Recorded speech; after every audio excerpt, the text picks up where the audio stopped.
हैं हमारा ये चैप्टर। तो दोस्तों मैं हूं आपके ICAI मॉड्यूल पे, पेज नंबर 12.46 पे, पेज नंबर 12.46, जहां कंपाउंड फाइनेंशियल इंस्ट्रूमेंट टॉपिक है। वैसे तो मैं इस बुक को हाथ नहीं लगाऊंगा, पर यहां आपके क्वेश्चंस फॉर प्रैक्टिस है, इसीलिए आपको पूरा का पूरा ये यहां पे मैंने दिखा दिया। Now if I talk about this concept of compound financial instruments, आपको ये समझना जरूरी है कि ये होता क्या है भाई, ये है क्या, कंपाउंड फाइनेंशियल इंस्ट्रूमेंट्स होते क्या है। ये ऐसे इंस्ट्रूमेंट्स है जिसके अंदर में there is an entity and there is a holder of the instrument. Entity कौन है? Issuer of the instrument. Entity holder को दे रही है एक बॉन्ड, दे रही है एक डिबेंचर, हो सकता है दे रही हो प्रेफरेंस शेयर्स। इनके अंदर में इंटरेस्ट एलिमेंट होता है जो कुछ समय तक के पे किया जाएगा, और जब इस बॉन्ड, डिबेंचर या प्रेफरेंस शेयर की मैच्योरिटी आएगी तो मैच्योरिटी पे ये आपको कन्वर्जन इनटू इक्विटी ऑप्शनल कर देगा या कंपलसरी कर देगा। या तो होल्डर अपनी इच्छा अनुसार कंपनी के इक्विटी शेयर्स ले ले, या फिर होल्डर को कंपलसरी इक्विटी शेयर्स लेना पड़ेगा, डिपेंड करेगा कैसा कैरेक्टर है इस इंस्ट्रूमेंट का उसके ऊपर।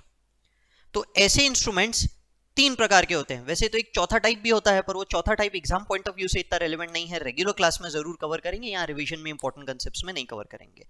पर तीन टाइप बहुत ज्यादा जरूरी है जो एक स्टूडेंट को समझना बहुत जरूरी होता है। ठीक है, तो देखिए एक बात, मैं जो भी लिख रहा हूं लिखते चले जाइए।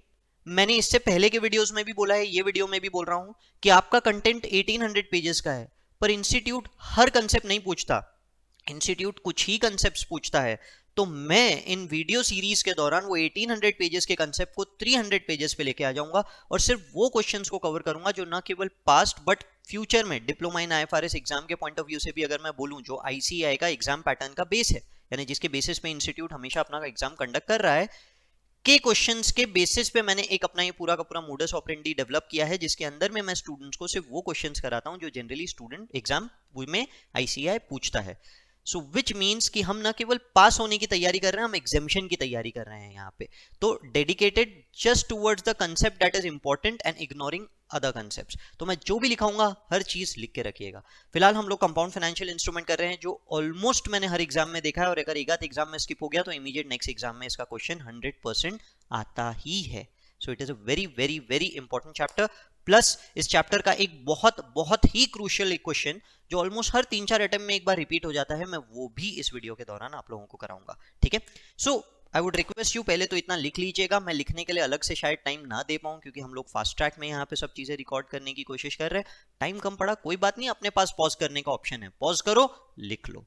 ठीक है, so what we are doing over here is, मैंने आप लोगों को बताया कि एक ऐसा इंस्ट्रूमेंट जो इंटरेस्ट दे रहा है या डिविडेंड दे रहा है, और कुछ समय के बाद में मैच्योरिटी पे वो कन्वर्ट हो जाएगा ऑप्शनली इनटू शेयर्स या कंपलसरी इनटू शेयर्स। तो ऐसे कितने टाइप के इंस्ट्रूमेंट्स होते हैं? पहला, ऑप्शनली कन्वर्टेबल। दूसरा, कंपलसरी कन्वर्टेबल। ये दोनों ही केस में मैं आपको बोल रहा हूं into fix number of shares, into fix number of shares. ये हुआ हमारा केस 1। और एक और बनता है दोनों ही केसेस में, case 2, variable number of shares. ठीक है, वेरिएबल नंबर ऑफ शेयर्स। ठीक है, अगर कुछ बातें जो मैं बस आपको बता के छोड़ दूंगा, वेरिएबल नंबर ऑफ शेयर्स में अगर कन्वर्ट होती है कोई भी liability, variable number of shares में कन्वर्ट होती है, ये लायबिलिटी पूरे तरीके से फाइनेंशियल लायबिलिटी ही कहलाती है। ये बात ध्यान में रखिए, मैं क्या बोल रहा हूं, क्योंकि इसका थियोरेटिकल क्वेश्चन आता है। इंस्टीट्यूट एग्जाम में कैसा क्वेश्चन पूछेगा? एक कंपाउंड फाइनेंशियल इंस्ट्रूमेंट का क्वेश्चन देगा with fix number of share conversion, fix number of share conversion, वो आपको पूरा कैलकुलेट करना पड़ेगा प्रैक्टिकली। और उसी के नीचे एक थियोरेटिकल क्वेश्चन दे देगा, what will your answer change if they were variable number of shares rather than fixed number of shares? Kindly answer without giving calculations, kindly answer without giving calculations, ऐसा पूछ सकता है, ठीक है, थियोरेटिकली। तो अगर मैं वेरिएबल नंबर ऑफ शेयर्स की बात करूं तो वेरिएबल नंबर ऑफ शेयर्स का कन्वर्जन ऑप्शन हमेशा लायबिलिटी होता है। फाइनेंशियल लायबिलिटी के डेफिनेशन में दिया है नॉन डेरिवेटिव और derivative instruments which are convertible into variable number of own equity shares are financial liabilities. दूसरी बात बता देता हूं, ऐसे वेरिएबल नंबर ऑफ शेयर्स के कन्वर्जन ऑप्शंस को हम लोग एफवीटीपीएल अकाउंट करते हैं। इतना बोल के मैं इस कहानी को यहाँ पे छोड़ दे रहा हूं। हमारा फोकस ये नहीं है, हमारा फोकस ऊपर वाला पार्ट है। तो एक टाइप को मैंने पूरे तरीके से आप लोगों का कवर कर दिया, अब मुझे बाकी के दो टाइप कवर करने हैं, ठीक है। तो अपने 2 मार्क यहाँ पे पक्के हो गए। ऑप्शनली कन्वर्टेबल या कंपल्सरीली कन्वर्टेबल, यहां पे मैं क्या बोल रहा हूं, मैं आपको बोल रहा हूं कि भैया मैं इशूअर हूं, मैं आपको एक इंस्ट्रूमेंट दे रहा हूं जिसमें मैं हर साल तुमको इंटरेस्ट दूंगा, मैं तुम्हें हर साल डिविडेंड दूंगा। Compulsory cumulative convertible preference shares, exam में ध्यान देना, हो सकता है नॉन क्यूमुलेटिव भी पूछ ले, ठीक है। क्यूमुलेटिव कन्वर्टेबल प्रेफरेंस शेयर्स या फिर डिबेंचर्स, कन्वर्टेबल डिबेंचर्स, मैं तुम्हें हर साल इंटरेस्ट दूंगा, मैं हर साल तुम्हें डिविडेंड दूंगा, पर जैसे ही मैच्योरिटी आएगी, जैसे ही मैच्योरिटी आएगी भैया मैं तुम्हें ऑप्शन दे रहा हूं, या तो तुम मुझसे फिक्स नंबर ऑफ शेयर्स ले लो मेरी एंटिटी के, मैंने आज ही डिफाइन कर दिया, या फिर तुम्हारी इच्छा कैश वापस ले लेना, कैश वापस ले लेना। एक एग्जांपल देता हूं, 8% के कन्वर्टेबल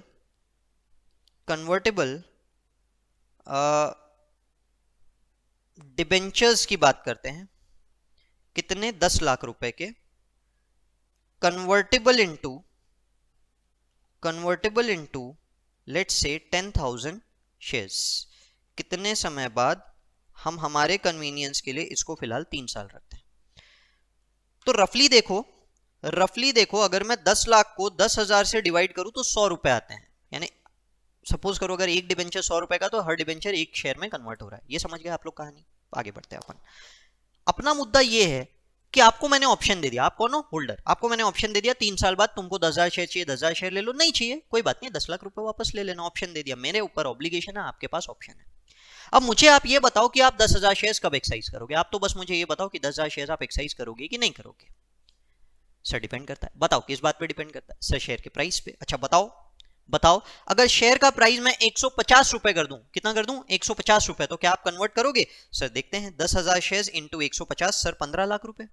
15 लाख रुपए अगर मैं शेयर लेके मार्केट में बेचूं 15 लाख मिलेंगे, और अगर मैं डायरेक्ट कंपनी से कैश ले लूं तो 10 लाख मिल जाएगा। सर 15 लाख रुपए लेंगे सर, शेयर्स लेंगे सर, ऑप्शन को कन्वर्ट करेंगे, वेरी गुड।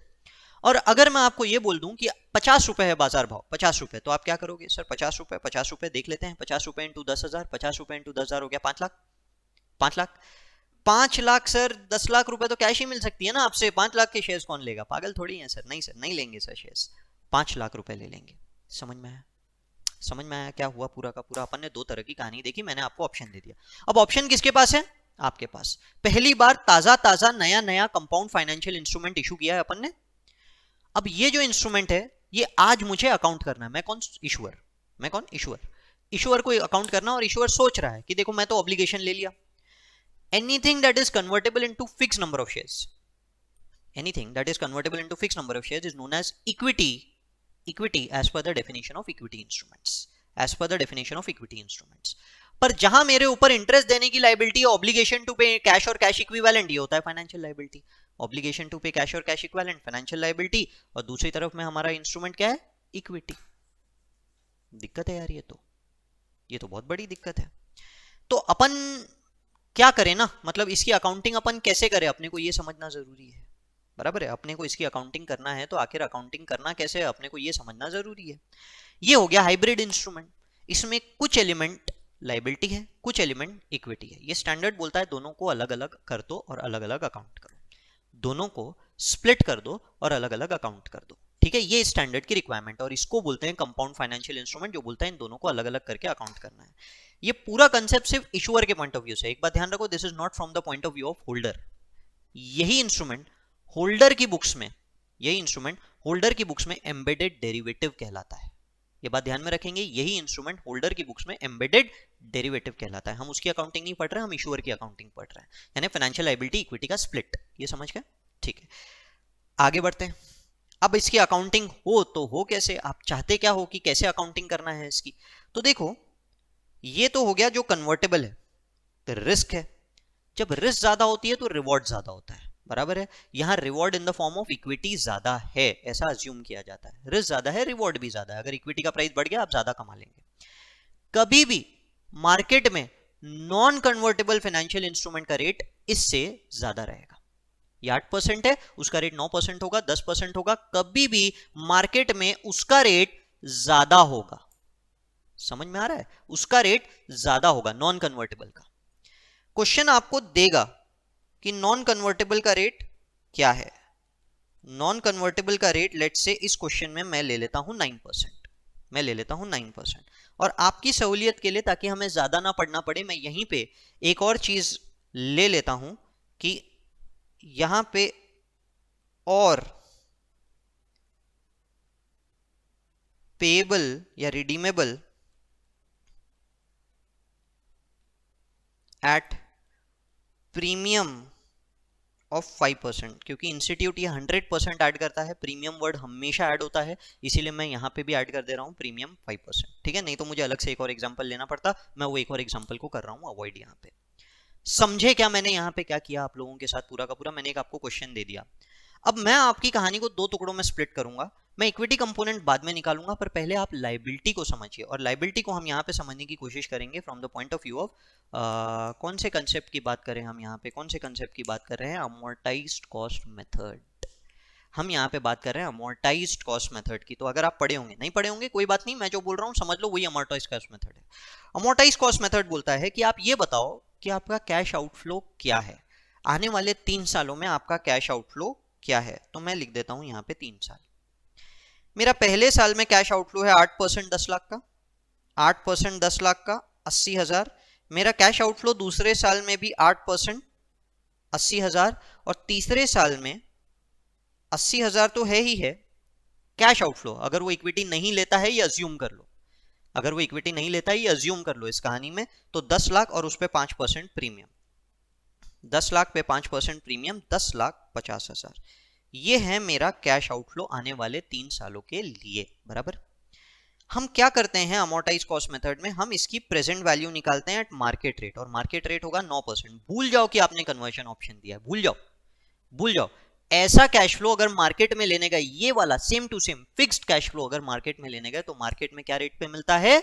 9% के रेट से मिलता है। तो 9% के हिसाब से हम लोग क्या करेंगे? इस पूरी की पूरी कहानी को कर देंगे डिस्काउंट। सिंपल सी कहानी है। बराबर। ये पूरे के पूरे कैश फ्लो को अपन कर देंगे discount at market rate. Market rate क्या है? नॉन कन्वर्टेबल, कन्वर्टेबल का नहीं।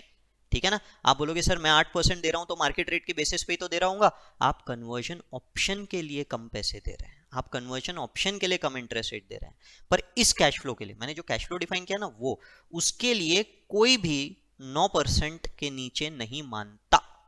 बराबर समझ? अच्छा दोस्तों, थोड़ा सा ना अपन क्या करते हैं, इस रेट को 10% ले लेते हैं। 9% से बराबर नहीं बैठेगी कहानी, 10% ले लेते हैं, बस उतना से चेंज कर देते हैं क्वेश्चन में। तो अपने को करना क्या है? अपने को मार्केट रेट 10% के हिसाब से क्या करना है? 10% के हिसाब से यहाँ पे निकालनी है प्रेजेंट वैल्यू। तो 10% के हिसाब से अगर मैं प्रेजेंट वैल्यू पीवी फैक्टर्स लूं, तो ये हो गया 9091, हो गया 8264, हो गया 7513।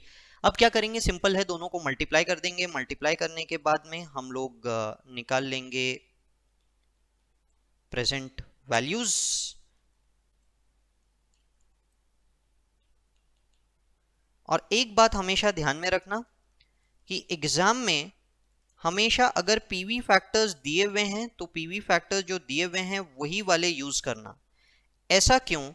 क्योंकि अगर पीवी फैक्टर दिया है और फिर भी आप अपने कैलकुलेटेड पीवी फैक्टर्स यूज कर रहे हैं, तो एग्जामिनर आपके मार्क्स काट सकता है। अगर ₹1 का भी डिफरेंस है, फ्रैक्शंस में भी डिफरेंस है, तो भी मार्क्स काटेगा वो, क्योंकि पीवी फैक्टर दिए हैं तो फिर आप उनको क्यों नहीं यूज कर रहे? ठीक है, मतलब आज पूरे कैलकुलेशन के हिसाब से आज कोई भी आपको 987809 के ऊपर नहीं पे करेगा ऐसे इंस्ट्रूमेंट के लिए। कोई भी विलिंग पार्टी जिसका इस ट्रांजैक्शन से कोई रिलेशन नहीं है, वो केपेबल है, नॉलेजेबल है मार्केट में ऐसे इंस्ट्रूमेंट को खरीदने के लिए, वो आपको 987809 के ऊपर ₹1 भी नहीं देंगे। समझ में आ रहा है कि नहीं समझ में आ रहा है? इसके ऊपर आपको ₹1 भी नहीं देने वाले हैं। हाँ भाई, तो इस कंसेप्ट के बेसिस पे, ये पूरा का पूरा कंसेप्ट अगर मैं आप लोगों को समझाऊं, तो इस कंसेप्ट के बेसिस पे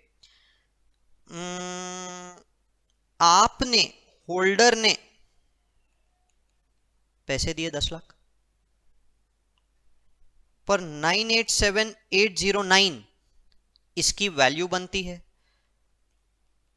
तो 12191 कोई भी एक्स्ट्रा क्यों देगा? कोई भी 12191 एक्स्ट्रा क्यों देगा? अब इस कहानी को दूसरे पॉइंट से सोचो। आपने एक एंटिटी से ऑप्शन खरीदा, भूल जाओ ये पूरी कहानी, डिबेंचर्स भूल जाओ। आपने एक एंटिटी से ऑप्शन खरीदा कि भैया एंटिटी, मैं तुझसे तेरी एंटिटी के 10,000 शेयर्स, मैं तुझसे तेरी एंटिटी के 10,000 शेयर्स आज से 3 साल बाद 10 लाख रुपए में खरीदने का ऑप्शन लेता हूं। क्या बोला मैंने? मैं तुझसे तेरी एंटिटी के 10,000 शेयर्स 10 लाख रुपए एक्साइज प्राइस पे, 10 लाख रुपए एक्साइज प्राइस पे, इररेस्पेक्टिव ऑफ उस समय मार्केट प्राइस ज्यादा रहे या कम, ऑप्शन लेता हूं। मेरी इच्छा हुई तो मैं खरीदूंगा और इच्छा नहीं रही तो नहीं खरीदूंगा। समझ गए?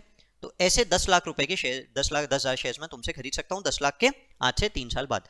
जब भी हम ऑप्शंस की बात करते हैं तो ये क्या हो गया? Call option. बराबर? मैं डेरिवेटिव समझा नहीं रहा आप लोगों को, अज्यूमिंग कि आपको ये बात समझती है, थोड़ा सा अज्यूम करना पड़ेगा ना यार, फास्ट ट्रैक वीडियो है।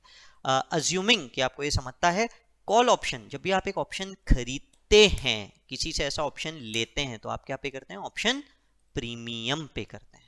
आप जब भी किसी से कोई ऑप्शन लेते हो तो आप ऑप्शन का प्रीमियम पे करते हो। आपको नहीं लगता यहां भी आपने ऑप्शन के लिए, वो इक्विटी शेयर्स खरीदने के लिए प्रीमियम पे किया है? ये जो 12191 एक्स्ट्रा आपने पे किया, तो किया क्यों? कन्वर्जन का ऑप्शन लेने के लिए। मतलब वो फिक्स नंबर ऑफ शेयर्स उस एंटिटी से खरीदने का ऑप्शन ले रहे हैं आप 12191 में, जो एक्सरसाइज हो भी सकता है, नहीं भी हो सकता है। बराबर है? Now coming back to the definition of equity, any amount paid for receiving or issuing fix number of shares of own equity, own equity shares, यानी एंटिटी के खुद के इक्विटी शेयर्स इशू करना है फिक्स नंबर, और उसके लिए आपको कोई भी पैसा मिला हो, ये इक्विटी होता है। वो डेरिवेटिव हो या वो नॉन डेरिवेटिव हो, दोनों डेफिनेशन में कवर्ड है, डेरिवेटिव या नॉन डेरिवेटिव। मतलब ये क्या हो गया? ये इक्विटी का प्रीमियम हो गया, इसीलिए इसको अकाउंटिंग इक्विटी होनी चाहिए। समझे? अब दोनों को मिक्स करो, कंपाउंड फाइनेंशियल इंस्ट्रूमेंट। आपने 10 लाख रुपए का इंस्ट्रूमेंट 8% पे इशू किया, पर बाजार भाव 10% है, बाजार भाव 10% है, आप 8% दे रहे हो, लोग 2% क्यों फर्गो कर रहे हैं? क्योंकि वो आपसे ऑप्शन ले रहे हैं, option to convert into fix number of shares. अगर ये फिक्स्ड है इसलिए इक्विटी, अगर ये वेरिएबल होता तो इक्विटी नहीं होता, वेरिएबल होता तो लायबिलिटी हो जाता। समझ में आ रहा है? तो फिक्स्ड है इसीलिए इसको हम लोग क्या कंसिडर करेंगे? हम इसे इक्विटी कंसिडर करके इसकी पूरी की पूरी अकाउंटिंग करेंगे। समझ में आया क्या? ठीक है, तो इसके बेसिस पे इस डिफरेंस को हम हमेशा इक्विटी बोलते हैं। तो पहले क्या करना है? पहले लिखना है cash flows expected over the period. Question में जो पीरियड दिया उस पीरियड में आप कितना इंटरेस्ट देंगे। अगर ऑप्शनली कन्वर्टेबल है तो प्रिंसिपल भी लीजिए, अगर ऑप्शनली कन्वर्टेबल है तो प्रिंसिपल भी लीजिए। इस पूरे को नॉन कन्वर्जन ऑप्शन से डिस्काउंट कीजिए। इस पूरे को क्या करोगे आप? नॉन कन्वर्जन ऑप्शन से डिस्काउंट करोगे। डिस्काउंटेड वैल्यू जो आपने निकाली, वो डिस्काउंटेड वैल्यू जो है वो हो गई आपकी फाइनेंशियल लायबिलिटी। इसके ओवर एंड अबव जो भी पे किया, इसके ओवर एंड अबव जो भी पे किया उसे हम लोग क्या बोलेंगे? इसके ओवर एंड अबव आप जो भी पे कर रहे हो उसको हम लोग बोलते हैं इक्विटी कंपोनेंट। क्लियर है यहां तक के? उसको क्या बोलेंगे? Equity component. जर्नल एंट्री हुई, cash account debit 10 lakhs to financial liability 987809 to equity component 12191 12191। समझ गए?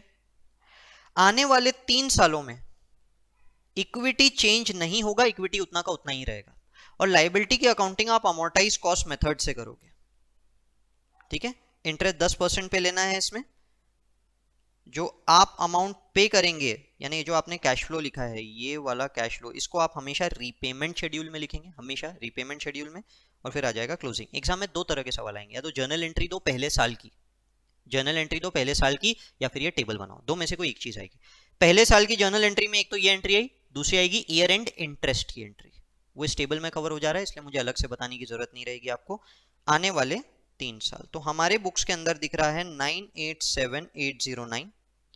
मैं इस पे इंटरेस्ट 10% से अकाउंट करूंगा। आप दे रहे हैं 8%, मैं इंटरेस्ट की अकाउंटिंग करूंगा 10% से। बिफोर मूविंग अहेड मैं हमेशा यहाँ पे रीपेमेंट लिख दूंगा, और ये रीपेमेंट में मैं वो 80,000 और 10,50,000 दोनों का टोटल लिख दूंगा, जो कि मेरा आ रहा है 11,30,000। कितना आ रहा है? 11,30,000। क्लियर है? पहले तो ये लिख लो, जिसको डिस्काउंट किया उसे रीपेमेंट में लिख दो हमेशा। इंटरेस्ट 10%, 98781, 98781 बराबर। याद रखिए इस टेबल में इंटरेस्ट हमेशा ऐड होगा क्योंकि इंटरेस्ट लायबिलिटी को बढ़ाता है, और रीपेमेंट हमेशा माइनस होगा क्योंकि वो लायबिलिटी को घटाता है, बराबर। तो this is 987,809 plus 98781 minus 80,000 making it 1006590, 1006590। Next year का इंटरेस्ट हो गया 1010659, ठीक है। तो ऐड करेंगे 1000659 माइनस कर देंगे 80,000 मेकिंग इट 1027249, 1027249। मुझे इसे जीरो करना है, मैं 11,30,000 से इसे माइनस कर दे रहा हूं, मेकिंग इट 102,751। अगर आप देखेंगे तो ये 102,724 हो रहा है, 725 हो रहा है। मैंने थोड़ा सा 26 रुपए एक्स्ट्रा पकड़ा है क्योंकि राउंड ऑफ कर रहे हैं हम लोग, वो डेसिमल स्पेस के कारण जो डिफरेंस आता है वो है। फर्स्ट ईयर एंड में अगर आप ये देखेंगे तो एंट्री क्या हुई आपकी, एंट्री हुई interest account debit, interest account debit 98781, interest account debit 98781 to financial liability, और financial liability debit to cash 80,000, financial liability debit to cash 80,000। Clear है? टोटल इतना एग्जाम में आ सकता है। तो मैंने आपको क्या क्या बताया, मैंने आपको बताया कि क्वेश्चन आपको पहले तो बोलेगा कंपाउंड फाइनेंशियल इंस्ट्रूमेंट देगा जो हमने पूरा सॉल्व किया, फिर वो एंड में आपको पूछेगा जर्नल एंट्री बताओ जो फर्स्ट ईयर की आ सकती है, फिर वो आपको एंड में एक और एक चीज पूछ सकता है, वो आपको पूछ सकता है कि भाई अगर वेरिएबल नंबर ऑफ शेयर्स होते तो क्या होता, वेरिएबल नंबर ऑफ शेयर्स होते तो क्या होता, तो फिर इसे फाइनेंशियल लायबिलिटी क्लासिफाई करते थे।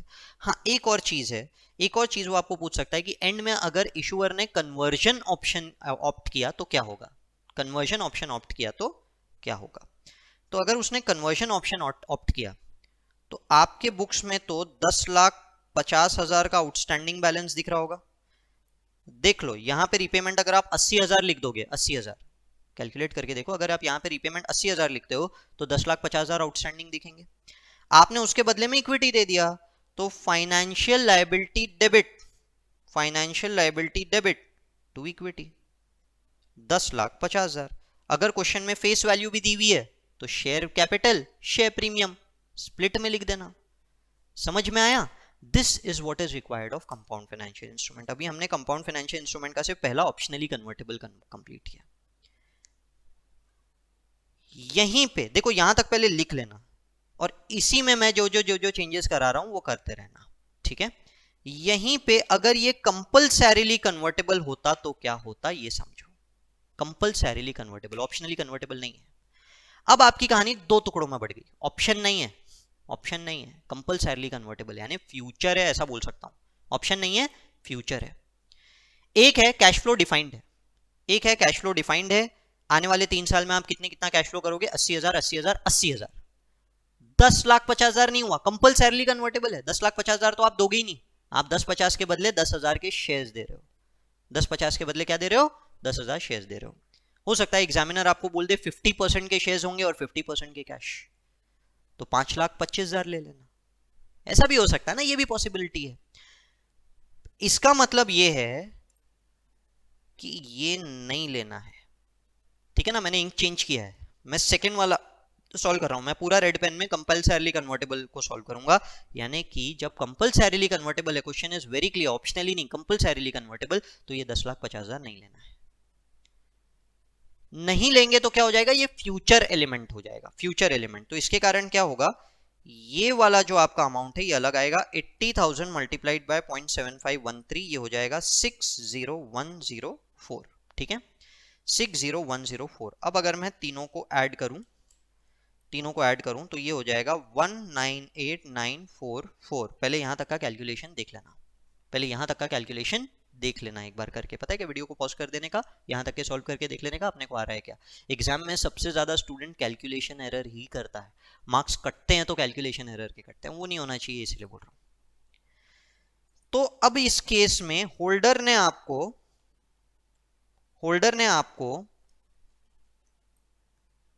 801056 एक्स्ट्रा पे किया है, 801056 एक्स्ट्रा पे किया है आज के आज। तो यानी ये तो फ्यूचर एलिमेंट भी नहीं हुआ। डेरिवेटिव की तो कहानी ये होती है कि आज आप कुछ भी पैसे नहीं दोगे तो मैंने आज दिए 801056 with an obligation to the entity कि आपको 3 साल बाद मुझे 10,000 शेयर इशू करना ही पड़ेगा, आपको मुझे 10,000 शेयर इशू करना ही पड़ेगा। तो भैया ये पैसा मैंने किसके लिए दिया है? For fix number of shares, and any amount paid for fix number of shares, any amount paid for fix number of shares, भले आज इशू हो या 3 साल बाद, is equity as per the definition of equity. मतलब ये पूरा amount 801056 equity में जाएगा। दूसरी गलती जो स्टूडेंट बहुत कॉमनली करता है, यहां 10,50,000 लिख देता है। भैया 10,50,000 3 साल बाद होंगे, आज आपको 10 लाख ही मिले हैं तो कैश में 10 लाख ही जाएगा, तो ये कभी नहीं चेंज करना। फाइनेंशियल लायबिलिटी में आ जाएगा 198,944 और 801056 आ जाएगा आपके इक्विटी एलिमेंट में। ठीक है, ये वाला टेबल स्टार्ट करते समय आप यहां पे ले लोगे 198,944 और यहां तो कैश फ्लो 80,000 और आखिरी वाला कैश फ्लो भी 80,000 ही होगा, ये जीरो हो जाएगा। अब आप बना लीजिएगा टेबल, ये वाला टेबल मैं नहीं बना रहा हूं, इतना कैलकुलेशन तो आप लोग कर ही सकते हैं। 80,000 के बेसिस पे पूरा का पूरा कैलकुलेशन कर लीजिएगा। समझ में आया? अब होगा क्या, जर्नल एंट्रीज किस तरह से हुई? इनिशियल जर्नल एंट्री हुई आपकी cash account debit 10 lakh to financial liability to equity, ये मैंने आपको लिखा दिया था, बराबर है। तो यहां पे आपके इक्विटी एलिमेंट के अंदर में आया था 801056। 3 साल बाद जब आप इक्विटी शेयर्स देंगे तो आप एंट्री पास करते हो, this is known as equity component 801056। ये आपका शेयर कैपिटल शेयर प्रीमियम में ट्रांसफर हो जाएगा as per the face value given in the question. अगर दिया है तो, नहीं दिया है तो सिंपली इक्विटी में डालना है। Statement of change in equity में जब तक ये शेयर, ये जो कंपोनेंट है, ये कंपाउंड फाइनेंशियल इंस्ट्रूमेंट है, ये इक्विटी में कन्वर्ट नहीं हो जाता, जब तक ये इक्विटी में कन्वर्ट नहीं हो जाता तब तक के वो 801056 एक सेपरेट कॉलम दिखता रहता है। Statement of change in equity में सेपरेट कॉलम दिखता रहता है। ये सिर्फ आपके नॉलेज के लिए, एग्जाम में नहीं लिखना है आपको, ये मैं बता रहा हूं। इसीलिए ये एक एंट्री थर्ड ईयर में एक्स्ट्रा आती है अगर कंपल्सरीली कन्वर्टेबल है तो एग्जाम पॉइंट ऑफ व्यू से मैंने आपके दो बहुत इंपॉर्टेंट क्वेश्चंस कवर किए, एक ऑप्शनली कन्वर्टेबल, एक कंपल्सरीली कन्वर्टेबल। ठीक है, तो आई होप यहां तक के तो एकदम क्लियर होगा ये पूरा का पूरा कंसेप्ट। अब मैंने आपको कहा था मैं एक बहुत इंपॉर्टेंट क्वेश्चन एंड में कराऊंगा, तो मैं आपसे रिक्वेस्ट कर रहा हूं कि आरटीपी मई 2018 जो आपका सबसे पहला न्यू सिलेबस का एग्जाम हुआ था उसका आरटीपी ओपन कर लेना, उसमें क्वेश्चन नंबर 2।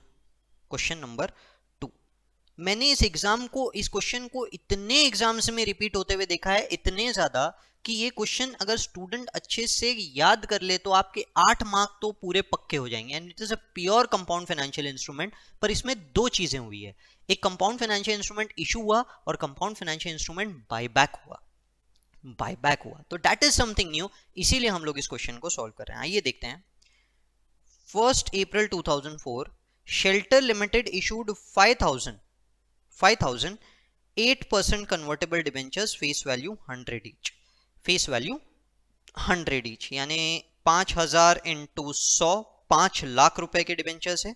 आइए मैं लिख देता हूं 8% 5 लाख रुपीस के आपके डिबेंचर्स है। और अगर मैं मेच्योरिटी की बात करूं यहां पे, तो मेच्योरिटी है 2009, तो 4 5 5 6 6 7 7 8 8 9 5 ईयर्स की मेच्योरिटी है, बराबर है। 5 ईयर्स की आपकी आ जाती है यहाँ पे maturity. Debentures are convertible into equity shares at a conversion price of 105 per share. 105 अगर प्राइस फिक्स्ड है कि क्या प्राइस पे शेयर कन्वर्ट होगा, इसका मतलब नंबर ऑफ शेयर्स भी फिक्स्ड है, क्योंकि आपने तो 5 लाख दिए, हर शेयर 105 रुपए का आप कन्वर्ट करोगे तो नंबर ऑफ शेयर्स भी फिक्स होगा ना यहाँ पे, है कि नहीं। Interest is payable annually in cash. At the date of issue shelter limited could have issued non-convertible debentures with 5-year maturity at 12%। कहानी के सेकेंड पार्ट पे मैं बाद में जाऊंगा, फर्स्ट पार्ट तो बहुत इजी है। तो फर्स्ट पार्ट को आप सॉल्व करेंगे, तो फर्स्ट पार्ट को अगर आप सॉल्व करेंगे आपको क्या करना है, आपको आने वाले 5 साल हर साल 8% का जो इंटरेस्ट हमने यहाँ पे लिखा है, 5 लाख पे 8% 40,000 रुपए का इंटरेस्ट लेना है, 40,000 रुपए का इंटरेस्ट लेना है। और जैसा कि question is very clear, it is optionally convertible, ठीक है। Debentures are convertible into equity shares at a conversion price of 105 per share. Okay इस क्वेश्चन में थोड़ी सी क्लैरिटी नहीं है कि ये कंपल्सरीली कन्वर्टेबल है या ऑप्शनली कन्वर्टेबल है. वैसे तो एग्जाम में क्लियरली लिखा हुआ आता है कि ऑप्शनली कन्वर्टेबल है या कंपल्सरीली कन्वर्टेबल है. This question is basically about optionally conversion. This question is basically about optional conversion. So don't worry about the exam. Exam में इसकी क्लैरिटी रहेगी. इंस्टीट्यूट को ये बात समझती है. ये पहला वाला आरटीपी था इसीलिए शायद स्किप हो गया होगा. But this is the question of optional conversion. अब इस क्वेश्चन में रेट्स दिए हैं इसलिए मैं यही वाले रेट्स लूंगा. हमें कौन से वाले रेट लेना है? 12%. बराबर 12% का ही रेट था ना. तो अब मैं क्या करूंगा? क्या एग्जाम में ऐसा टेबल बनाना जरूरी है? अच्छा मैं यहाँ पे पहले 5 लाख भी लिख देता हूँ. नहीं, आप इसकी जगह ऐसे भी लिख सकते हैं जो मैं स्टूडेंट्स को बोलता हूँ हमेशा प्रेफरेबल होता है अगर 5 साल का क्वेश्चन है तो. प्रेजेंट वैल्यू एन्यूटी फैक्टर ले लेंगे. एन्यूटी 5 साल recurring same amount return 12% for 5 years plus 5 lakh रुपए मल्टीप्लाइड बाय पीवी फैक्टर, क्योंकि वो सिर्फ एक बार होगा. 5 लाख रुपए 5th ईयर में ही रहेगा इसलिए पीवी फैक्टर 40,000 हर साल होगा इसलिए एन्यूटी फैक्टर. एन्यूटी फैक्टर लेते समय हमको क्या करना है? हमको इन सारे के सारे फैक्टर्स को कर देना है ऐड. तो क्योंकि मैंने पहले इंडिविजुअल वाइज टेबल आपको पहले समझा दिया, अब मैं आपको ये वाला मेथड समझा देता हूँ. तो हम इनको करेंगे add. 0.893 plus 797 plus 712 plus 636 plus 567 सबको मिलाऊं तो 3.605. 40,000 into 3.605 plus 5 lakhs into last वाला पीवी फैक्टर 567. कैलकुलेटर के फैक्टर्स हम नहीं लेंगे, ये बात आप ध्यान रखेंगे. 40,000 into 3.605 और 5 lakhs into 0.567 दोनों को अगर मैं ऐड करूं तो 4,27,700. ठीक है, 4,27,700. हाँ भाई, तो पहले तो ये आप लोगों को एकदम अच्छे से याद हो जाना चाहिए, मतलब कैलकुलेशन पूरा का पूरा जम जाना चाहिए. ये अगर आ गया तो इसको हम लोग क्या बोलते हैं? Financial liability. तो हमारा इक्विटी कंपोनेंट क्या है? Equity component is 5 lakh minus 4,27,700. इससे अगर मैं 5 लाख रुपए माइनस कर दूं तो ये हो गया 72,300. इक्विटी कंपोनेंट हमारा कितना हो गया? 72,300. ठीक है, क्लियर है यहां तक क्या? हाँ भाई, तो ये आप पूरा का पूरा पहले तो इतना सॉल्व कर लेंगे. मेरी रिक्वेस्ट तो आप लोगों से यही रहेगी. कहानी आगे बढ़ाते हैं थोड़ी सी, और कहानी अब पहुंचती है सेकेंड हाफ पे विच इज न्यू. 1 अप्रैल 2007. 1 अप्रैल 2007 कितने साल हो चुके हैं? 1 अप्रैल 2007 यानी 4 5 5 6 6 7 3 साल हो चुके हैं. 3 साल हो चुके हैं. ये 3 सालों में पहले तो क्या हुआ होगा मैं आपको ये बता देता हूं, फिर हम क्वेश्चन को आगे बढ़ाएंगे. ये भी तो जरूरी है कि मेरे बुक्स में आखिर ये इक्विटी, ये फाइनेंशियल लायबिलिटी इन 3 सालों में दिख कितना रहा था. आइए पहले मैं फाइनेंशियल लायबिलिटी की बात करता हूं. फाइनेंशियल लायबिलिटी को आपने शुरू किया 427,700 से, ओपनिंग 427,700 से. तो 31 मार्च 2005, 2006, 2007 थर्ड ईयर के एंड में ये कितने पे दिख रहा है हमको ये देखना है. इंटरेस्ट हमको लेना है 12% से, राइट. रीपेमेंट डिफाइंड है 40,000 3 सालों में. अमोर्टाइज कॉस्ट मेथड हम यहां पे लगा रहे हैं, अमोर्टाइज कॉस्ट मेथड. तो क्या होगा? 427,700 पे मैं 12% का इंटरेस्ट ले लेता हूं 51324. मैंने आपको कहा था इंटरेस्ट हमेशा ऐड होता है रिपेमेंट माइनस. तो 427,700 ऐड किया, 40,000 को किया माइनस, तो ये हो गया 439,024. 439,024. यहाँ इस पॉइंट पे मैं स्टूडेंट्स को बोलता हूँ भैया पॉज कर लो, खुद ही कैलकुलेट कर लो पूरे के पूरे तीनों ही साल. एक बार तीनों साल हो गए ना, उसके बाद मेरे साथ कंटिन्यू करो. क्या समझ में आया था कैलकुलेशन जम रहा है कि नहीं जम रहा है? और पूरी उम्मीद के साथ बैठा हूँ मैं कि आप अपनी कॉपी में ये क्वेश्चन मेरे साथ साथ सॉल्व कर रहे हो. तो 439,024, इसके ऊपर अगर मैं 12% इंटरेस्ट की बात करूं तो वो हो गया 52683. 52683 52683 439,024 में ऐड किया और 40,000 किया माइनस, ये हो गया 451,707. 451,707 पे अगेन मैंने 12% का इंटरेस्ट लिया 54,205. सर डेसिमल लेना है या नहीं? मैं तो नहीं ले रहा हूं, आपको फिर भी मैं रिक्वेस्ट सजेस्ट करूंगा कि 2 डेसिमल तक के जरूर लीजिए. इस क्वेश्चन में जब इंस्टीट्यूट ने ही मतलब पीवी फैक्टर्स को राउंड ऑफ किया है तो मैं उस अजम्पशन पे चल रहा हूं। इनफैक्ट इंस्टीट्यूट ने भी राउंड ऑफ ही किया है इसीलिए, पर ठीक है, उसके कारण मार्क्स नहीं कटते, ये बात मैं पहले भी बोल चुका हूं, ऐसा नहीं होगा, आप ये मत समझ के चलिए कि उसके कारण आपके मार्क्स काट दिए जाएंगे। 465912, ठीक है, 465912। हाँ भाई, हमारी बुक्स में फाइनेंशियल लाइबिलिटी उस दिन दिख रही थी 465912 की, हमारी बुक्स में उस दिन इक्विटी दिख रहा था, हमारी बुक्स में उस दिन इक्विटी दिख रहा था 72,300 का, समझ गए, 72,300 का। पहली तो ये दो बातें, इक्विटी कुछ चेंज नहीं होता, इक्विटी का कोई सब्सिक्वेंट रिकॉग्निशन नहीं होता, financial liability amortise cost method पे इतनी इतनी दिख रही थी, ठीक है।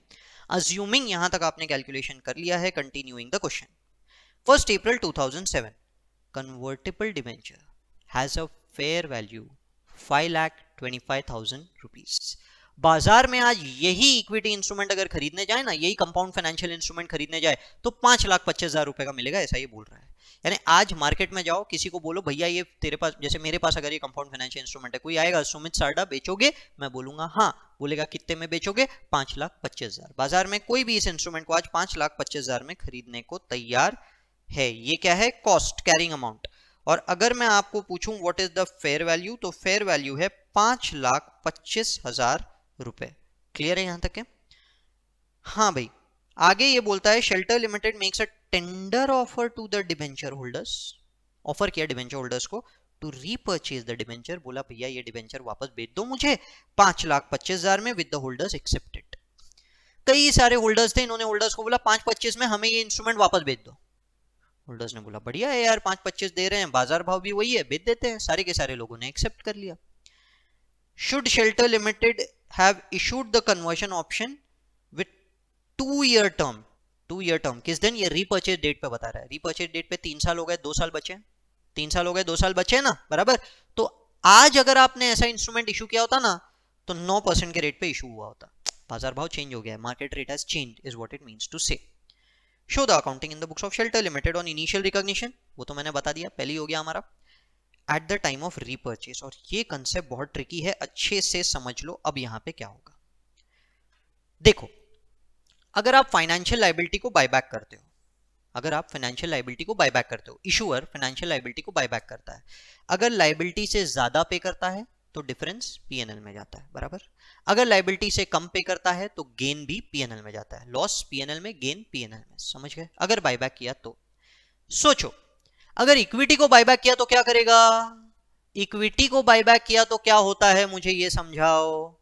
इक्विटी के बायबैक के बारे में अगर मैं आपसे बात करूं, तो जो इक्विटी का बायबैक होता है ना, इक्विटी का बायबैक, वो उसमें अगर आपने इक्विटी को ज्यादा पैसे दिए तो डिफरेंस इक्विटी में ही जाता है, कम पैसे दिए तो गेन भी इक्विटी में ही जाता है। बायबैक ऑफ इक्विटी का डिफरेंस हमेशा रिजर्व से एडजस्ट होता है, share premium, reserve and surplus, बराबर, ध्यान में है। अब यहां पे आप ऐसी ही एक घनघोर समस्या में फंस चुके हो, आप एक असमंजस में फंस चुके हो बॉस, क्योंकि आपके इंस्ट्रूमेंट में तो लायबिलिटी भी है, आपके इंस्ट्रूमेंट में इक्विटी भी है। कंपनी ने 5,25,000 दे दिए, बताओ इक्विटी के लिए दिए या लायबिलिटी, क्योंकि जो कैरिंग अमाउंट है, कैरिंग अमाउंट, वो कैरिंग अमाउंट है 465,912 और 72,300, तो ये है 5,38,212। कितना है, 5,38,312, पर आप दे रहे हो 5,25,000। तो जो नुकसान हुआ है क्या वो पीएनएल, फायदा जो हुआ है क्या वो पीएनएल में जाना चाहिए या वो इक्विटी में जाना चाहिए। बहुत बड़ी घनघोर समस्या है ये। तो इस समस्या का इलाज अब हम समझने जा रहे हैं, तो बहुत अच्छे से समझ लेना। आप जब भी कोई फाइनेंशियल लायबिलिटी को बायबैक करोगे तो आप क्या रेट पे बायबैक करोगे, आप फेयर वैल्यू पे बायबैक करोगे या किसी और वैल्यू पे बायबैक करोगे, सीधी बात है, आप फेयर वैल्यू पे बायबैक करोगे। फेयर वैल्यू कैसे निकाली जाती है, हम जब इतनी देर से ये सारे के सारे क्वेश्चंस को सॉल्व कर रहे हैं, तो इन सारे क्वेश्चंस में जब आपने पहली बार 31 मार्च 2005, 1 अप्रैल 2004 जब ये इंस्ट्रूमेंट इशू हुआ था, आपने ये जो वैल्यू निकाली थी, ये जो यहाँ पे वैल्यू दिख रही है 4,27,700, ये जो वैल्यू दिख रही है 4,27,700, ये क्या था, ये आपने क्या निकाला था, ये आपने फाइनेंशियल लायबिलिटी की फेयर वैल्यू ही तो निकाली थी। यही तो कंसेप्ट हमने स्टार्टिंग में भी पढ़ा, स्टार्टिंग में इसी कंसेप्ट के बारे में तो हम बात कर रहे थे कि अगर आप कोई भी नॉलेजेबल विलिंग पर्सन ऐसा इंस्ट्रूमेंट मार्केट में खरीदने जाता है इस कैश आउटफ्लो के लिए, इस कैश आउटफ्लो के लिए, ये जो कैश फ्लो है ना, इस कैश फ्लो के लिए कोई भी विलिंग पर्सन कितना मैक्सिमम पैसा देगा, 427,700। ये क्या था? ये उस दिन का फेयर वैल्यू था। मतलब फेयर वैल्यू कैसे निकलती है? फेयर वैल्यू निकालने का एक ही तरीका है बॉस, ये समझ लो। फेयर वैल्यू निकालने का एक ही तरीका है, fair value present value of future cash flows से निकलता है। फेयर वैल्यू कैसे निकलता है? Fair value present value of future cash flows से निकलता है। डिस्काउंटिंग क्या रेट से होती है? जिस दिन आप फेयर वैल्यू निकाल रहे हैं उस दिन के मार्केट रेट से। डिस्काउंटिंग क्या रेट से निकलती है? जिस दिन आप फेयर वैल्यू निकाल रहे हैं उस दिन का बाजार भाव। अब हम फेयर वैल्यू कौन सी तारीख को निकाल रहे हैं? ये तो कैरिंग अमाउंट है 465912, ये तो कैरिंग अमाउंट है। फेयर वैल्यू हम किस दिन निकाल रहे हैं? हम फेयर वैल्यू निकाल रहे हैं 1 अप्रैल 2007, जिस दिन हमने बायबैक किया। सर फेयर वैल्यू तो दी हुई है। अरे भैया ये तो फेयर वैल्यू दोनों की है, मुझे तो एक की चाहिए, मुझे तो एक की चाहिए। फाइनेंशियल लायबिलिटी की बता दो। तो वो कैसे निकलेगी? वो निकलेगी remaining cash flow. Remaining cash flow. अब कितने साल बचे हैं? 2008 2009। रिमेनिंग कैश फ्लो है 40,000, 40,000 प्लस 5 लाख। इसको आज के बाजार भाव, आज का बाजार भाव कितना है, 9% से डिस्काउंट कर देते हैं, तो जो निकलेगा वो क्या होगा? Fair value. ये कंसेप्ट ध्यान में रखो। आप क्या निकालते हो? Fair value. तो 9% का रेट का भी उन्होंने पी फैक्टर दिया, मैं वही फैक्टर्स यूज करूंगा। अब आप ईयर 4 ईयर 5 मत ले लेना। अरे हम 2007 के दिन खड़े हैं और आने वाले 2 सालों की बात कर रहे हैं। मतलब हम आने वाले 2 साल के पीवी फैक्टर्स लेंगे। आने वाले 2 साल के पीवी फैक्टर्स 0.917 और 0.842, ये ध्यान में रखिएगा। 0.917 और 0.842। हम 1 अप्रैल 2007 तक पहुंच चुके हैं। आज से 1 साल बाद हमें 40,000 मिलेंगे, आज से 2 साल बाद हमें 5,40,000 रुपए मिलेंगे। समझ गए? इसीलिए 1 ईयर और 2 ईयर का डिस्काउंट फैक्टर ले रहे हैं।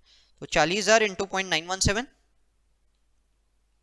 36,680 और 5,40,000 मल्टीप्लाइड बाय 0.842 4,54,680।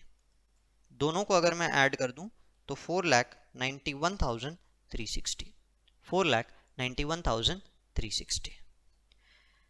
हाँ बेटा ये फेयर वैल्यू निकला 4,91,360। यानी आज आप जो 5,25,000 दे रहे हैं ना, उसमें से 491,360 तो आप फाइनेंशियल लायबिलिटी को बायबैक करने के लिए दे रहे हैं। 491,360 तो आप फाइनेंशियल लायबिलिटी को बायबैक करने के लिए दे रहे हैं, और जो बाकी का डिफरेंस है ना वो इक्विटी के लिए दे रहे होंगे। इक्विटी निकालने का कोई फेयर वैल्यू तरीका नहीं है, इक्विटी हमेशा डिफरेंस ही होता है, बैलेंस होता है। तो इससे अगर मैं 525 माइनस करूं तो 33,640 जो आप दे रहे हैं, 33,640 ये आप इक्विटी को बायबैक कर रहे हैं। मतलब फाइनेंशियल लायबिलिटी ज्यादा पैसे देके बायबैक हुई है और इक्विटी कम पैसे देके बायबैक हुई है। समझ गए? चलिए, तो यहां तक की उम्मीद करता हूं कि आपने कैलकुलेशन कर लिया होगा। हम जर्नल एंट्री पार्ट पे जाते हैं, which is the only concept that is left. बाकी हमारा ये पूरा का पूरा क्वेश्चन एकदम अच्छे से हो चुका है, बस एक जर्नल एंट्री वाला पार्ट हम लोग कंप्लीट कर लेते हैं। आपने 5,25,000 रुपए दिए, तो मैं क्या करूंगा, फाइनेंशियल लायबिलिटी को डेबिट करूंगा और इक्विटी को डेबिट करूंगा। फाइनेंशियल लायबिलिटी को मैं डेबिट करूंगा 491,360 से, इक्विटी को मैं डेबिट करूंगा 33,640 से, टू कैश जो हमने दिया है 5,25,000। ठीक है? अब देखिए, फाइनेंशियल लायबिलिटी बुक्स में दिख रही है 465912, पर हमने दिया है 491,360, तो उस अकाउंट में डिफरेंस आ गया, उस अकाउंट में बैलेंस आ गया। 491,360 और 465912, उस अकाउंट में 25,448 का बैलेंस आ गया, डिफरेंस।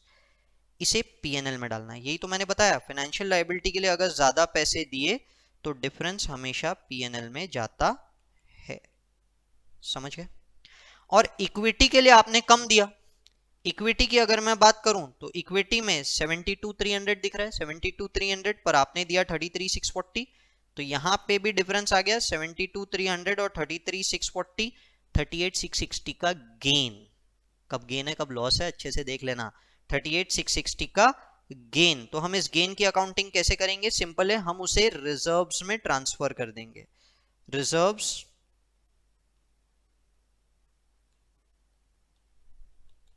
Equity to reserves 38,660, 38,660। तो ये है इस क्वेश्चन का आंसर, समझ में आ रहा है? This is what is the answer that is expected from you. 38,660 और 25,448 का नेट डिफरेंस आ रहा है 14,102, जो आपका बेनिफिट है। रुकिए, 25,448 minus 38,660, 13,212, 13,212 is nothing but the difference between 538 और 525 का जो आपका डिफरेंस चल रहा है। क्लियर है कंसेप्ट पूरा का पूरा?